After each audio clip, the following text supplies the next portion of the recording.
Hello friends, welcome back to Anvesha channel. आज हम लोग पढ़ेंगे हिंदी भाषा का उद्भव एवं विकास। भाषा का विकास, ठीक है। भाषा जो शब्द है वो भास धातु से बना है, ठीक है, जिसका अर्थ होता है कहना या बोलना। और विश्व में लगभग 3000 भाषाएं बोली जाती है, ठीक है। और भारत में 4 भाषा परिवार है। भरोपीय भाषा परिवार, द्रविड़, फिर ऑस्ट्रिक और चीनी तिब्बती, ठीक है। भरोपीय भाषा परिवार ये उत्तर भारत में बोला जाता है, ठीक है, 73%। फिर द्रविड़ ये दक्षिण भारत में बोला जाता है, जैसे तमिल, तेलुगु, मलयालम, कन्नड़, ठीक है। और अगर इसका परसेंटेज देखेंगे तो 25% बोला जाता है। फिर ऑस्ट्रिक में 1.3% बोला जाता है और सबसे कम चीनी तिब्बती में 0.7% बोला जाता है, ठीक है। और इस तरह हम लोग जानते हैं कि भरोपीय, ठीक है, भरोपीय सबसे ज्यादा बोला जाता है, ठीक है। भरोपीय भाषा परिवार के अंतर्गत भाषाएं सबसे ज्यादा बोली जाती है, ठीक है। देखिए, भरोपीय उत्तर भारत और दक्षिण भारत, ठीक है। दक्षिण भारत में तमिल, तेलुगु आदि सबसे ज्यादा प्रचलन में है, ठीक है। मतलब इन भाषाओं का प्रचलन सबसे ज्यादा है। सर्वाधिक बोली जाने वाली भाषा भारोपीय परिवार है, ठीक है। और इस भारोपीय परिवार में हमारी हिंदी भी भारोपीय परिवार के अंतर्गत आती है, ठीक है। देखिए, सबसे पहले आर्यों द्वारा बोली गई भाषा को ही आर्य भाषा कहते हैं, ठीक है।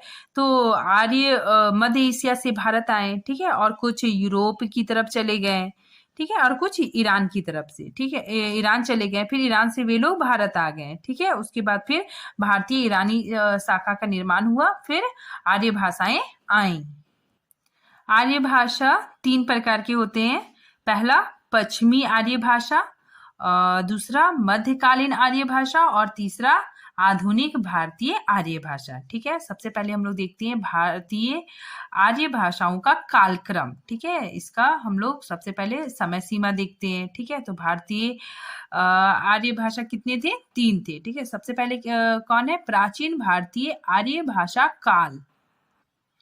इसका समय सीमा 1500 ईसा पूर्व से 500 ईसा पूर्व, ठीक है। मध्य भारतीय आर्य भाषा का जो समय है 500 ईसा पूर्व से 1000 ईस्वी, ठीक है। और आधुनिक भारतीय आर्य भाषा का समय 1000 ईस्वी से अब तक है, ठीक है। सबसे पहले हम लोग पढ़ेंगे प्राचीन भारतीय आर्य भाषा, ठीक है। इसमें इसके अंतर्गत 2 भाषाएं आती है, ठीक है। सबसे पहले हम लोग जानते हैं कि सबसे पहले संस्कृत आई, ठीक है। संस्कृत ही सब भाषाओं की जननी है, ठीक है। तो सबसे पहले संस्कृत आया और इसको भी संस्कृत के भी 2 भाग आए। एक आया लौकिक संस्कृत, एक आया वैदिक संस्कृत और दूसरा लौकिक संस्कृत। संस्कृत के भी 2 भाग हुए। एक हुआ वैदिक संस्कृत, ठीक है। वैदिक संस्कृत के अंतर्गत ऋग्वेद की रचनाएं हुई, ठीक है। इसमें मतलब वैदिक संस्कृत को आर्य भाषा या फिर देव भाषा भी कहा जाता है, ठीक है। वेदों की भाषा इसी में रचना हुई, ठीक है। इसको देववाणी भी बोला जाता है। वेद की रचना वैदिक संस्कृत में ही हुई, ठीक है। अब हम लोग देखते हैं लौकिक संस्कृत, ठीक है। लौकिक संस्कृत क्या होता है कि मतलब आम जन मानस में बोली जाने वाली भाषा को लौकिक संस्कृत कहते हैं, ठीक है। और इसकी समय सीमा 1000 से 500 ईसा पूर्व मानी जाती है, ठीक है। लौकिक संस्कृत के अंतर्गत अर्थवेद, ठीक है, सभी पुराण, रामायण, महाभारत, उपनिषद, ठीक है, आरण्य और महाकवि कालिदास की रचनाएं इसमें मिलती हैं।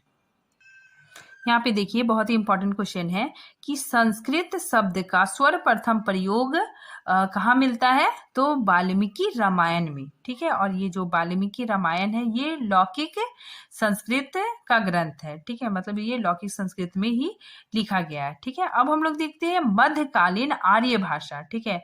मध्यकालीन आर्य भाषा को 3 भागों में बांटा गया है, ठीक है। पहला पाली, प्राकृत और अभ्रंश। पाली भाषा का सबसे पहले हम लोग समय देखते हैं। 500 ईस्वी ईसा पूर्व से लेकर 100 ईस्वी तक, ठीक है। पाली क्या है, इसी मागधी भाषा भी कहते हैं, ठीक है। क्यों इसे मागधी भाषा क्यों कहते हैं, क्योंकि ये मगध के आसपास बोली जाती थी। आगे देखिए, महात्मा बुद्ध ने जन साधारण को उपदेश पाली भाषा में दिया था, ठीक है ना। मतलब महात्मा बुद्ध की जो भाषा थी वो पाली भाषा थी, ठीक है। अब पिटकों की भाषा भी क्या है, पाली भाषा है, ठीक है। जैसे संतु पिटक, विनय पिटक, ठीक है, अधिधम पिटक, ये सब पाली भाषा में है। फिर बौद्ध ग्रंथ, जितने भी बौद्ध ग्रंथ पाए जाते हैं वो सारी मतलब उसमें पाली भाषा ही मिलता है, ठीक है। बौद्ध ग्रंथ पाली भाषा में ही मिलती है। यह बौद्ध धर्म की भाषा है, ठीक है। पाली भाषा बौद्ध धर्म की भाषा है तथा बौद्ध धर्म साहित्य भी पाली भाषा में लिखा गया, ठीक है। मतलब बौद्ध धर्म का जो साहित्य है वो पाली भाषा में लिखा गया, ठीक है। अब हम लोग आगे पढ़ते हैं प्राकृत भाषा, ठीक है। प्राकृत भाषा, इसकी समय सीमा 1 ईस्वी से लेकर 500 ईस्वी तक मानी गई है, ठीक है। इसका प्रथम व्याकरण, ठीक है, इसका प्रथम व्याकरण किसने लिखा, वररुचि ने, ठीक है ना, अपनी पुस्तक प्राकृत प्रकाश में लिखा था। यह भाषा बोलचाल की भाषा होने के कारण पंडितों में प्रचलित नहीं थी। ये प्राकृत भाषा मतलब आम जनमानस में बोली जाती थी, ठीक है। तो इसीलिए पंडित लोगों में ये भाषा प्रचलित नहीं थी, ठीक है। और जो संस्कृत के नाटक के अधम पात्र, जो निम्न वर्ग के पात्र होते थे, उनसे मतलब ये बोली का प्रयोग किया जाता था, ठीक है। इसीलिए यहाँ पे बताया जा रहा है कि संस्कृत नाटक के अधम पात्र मतलब निम्न वर्ग के जो पात्र थे इस बोली का प्रयोग करते थे। जैन साहित्य प्राकृत भाषा में लिखा गया, ठीक है। मतलब जैन साहित्य जो थी वो प्राकृत भाषा में ही लिखे गए, ठीक है। अब हम लोग आगे पढ़ते हैं अपभ्रंश भाषा, ठीक है। इसकी जो समय सीमा है वो 500 ईस्वी से 1000 ईस्वी तक मानी गई है, ठीक है। और अपभ्रंश शब्द का शाब्दिक अर्थ होता है बिगड़ा हुआ, ठीक है। यह मध्यकालीन भारतीय आर्य भाषा के उत्तर काल की भाषा है, ठीक है।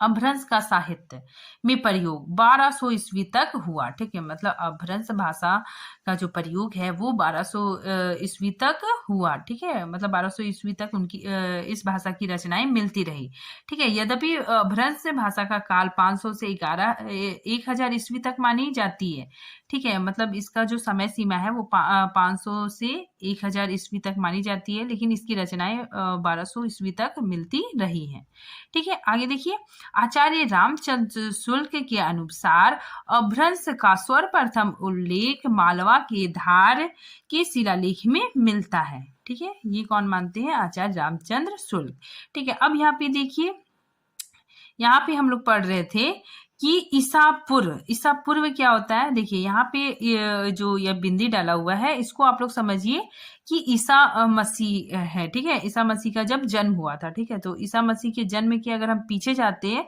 तो क्या हो जाएगा, ये ईसा के जन्म की अगर हम पीछे जा रहे हैं तो ये बन गया ईसा पूर्व, ठीक है। अगर हम उसके आगे जा रहे हैं तो ये क्या बन गया, ये ईस्वी सन में काउंट होने लगता है। यहाँ पे देखिए ईसा मसीह है, इनका जन्म माना जाता है, ठीक है। अगर हम ईसा मसीह के पीछे, जन्म से पीछे के काल में जाएंगे तो क्या हो जाएगा, मतलब ईसा पूर्व काउंट होने लगेगा, ठीक है। अगर हम इसके आगे जा रहे हैं तो ये मतलब ईस्वी सन में काउंट होने लगता है, ठीक है। तो इसीलिए यहाँ पे मैंने लिखा है कि ईसा मसीह के जन्म के पहले के समय को ईसा पूर्व कहा गया है, ठीक है। अगर हम लोग बहुत बार देखते हैं कि विक्रमी संवत होता है, ठीक है। तो विक्रमी संवत को अगर हम सन में चेंज करना चाहते हैं, ईस्वी सन में चेंज करना चाहते हैं, तो जो विक्रमी संवत का जो डेट है, ठीक है, उसको हम 57 उसमें माइनस कर देंगे, ठीक है। माइनस करने के बाद जो मतलब अंक निकलेगा वो ईस्वी सन में वो हो जाएगा। अब हम लोग देखते हैं कि अपभ्रंश भाषा के समय सीमा को लेकर विद्वानों में विवाद रहे हैं, ठीक है। जैसे यहाँ पे देखिए, अपभ्रंश भाषा प्रारंभ कब से हुआ, इस संबंध में 3 मत है, ठीक है। मतलब ये इंपॉर्टेंट क्वेश्चन है। देखिए यहाँ पे डॉक्टर उदय नारायण तिवारी ने हिंदी भाषा का उद्गम और विकास में मतलब इनकी ये पुस्तक है 700 ईस्वी माना है, ठीक है।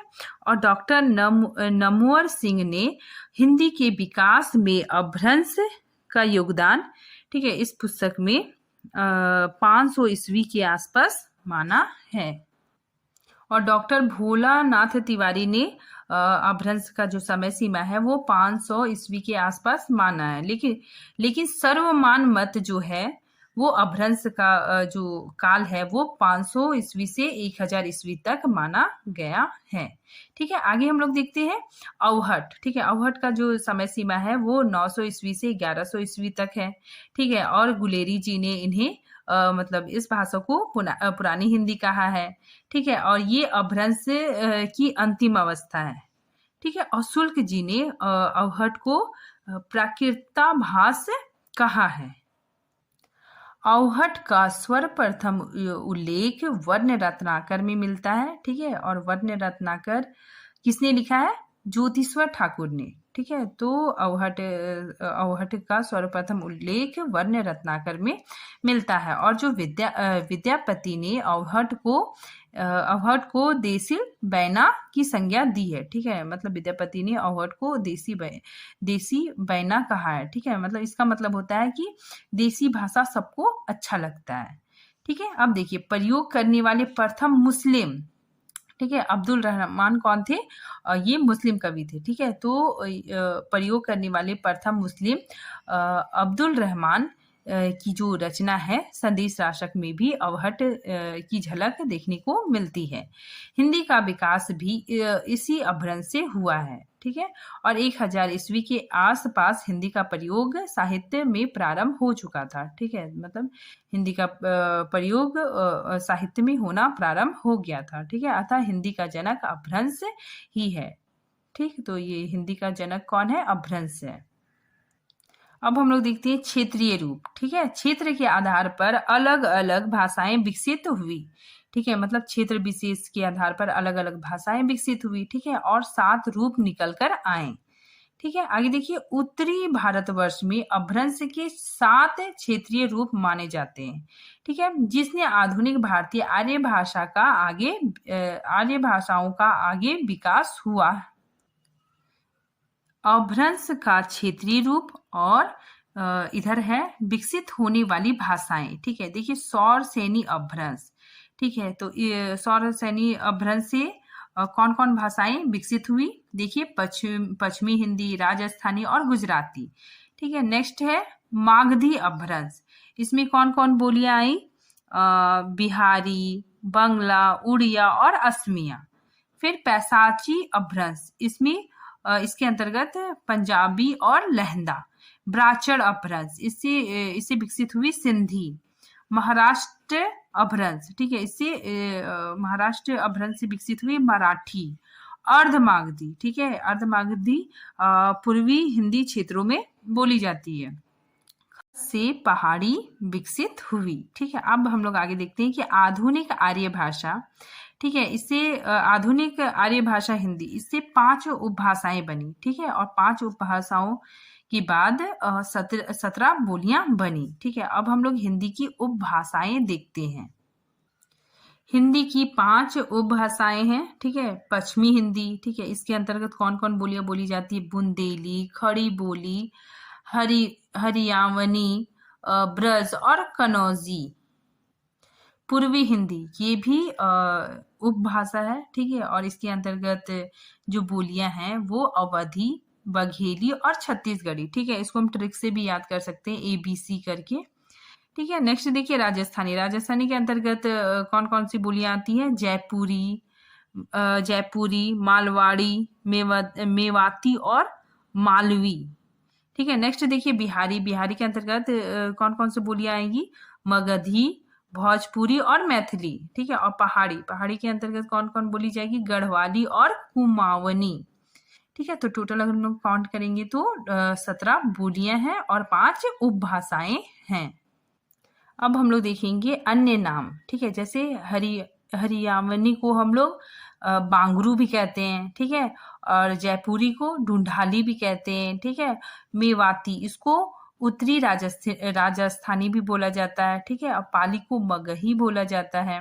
कौरवी हिंदी, इसे खड़ी बोली के नाम से भी जाना जाता है, ठीक है। और सुनीति कुमार चटर्जी ने इसे जनपदीय हिंदुस्तान कहा है, ठीक है। और ब्रज भाषा को काव्य भाषा भी बोला जाता है और अंतवेदी भी बोला जाता है, ठीक है। देखिए राजस्थानी हिंदी में चार बोलियां आती हैं। राजस्थानी हिंदी में 4 बोलियां आती है, ठीक है। हम इसको ट्रिक से भी याद कर सकते हैं, जैसे मामा जमे, ठीक है। तो इसमें देखिए मड़वाड़ी, ये पश्चिमी राजस्थान की तरफ बोली जाती है। जयपुरी, ये पूर्वी राजस्थान के क्षेत्रों में बोली जाती है।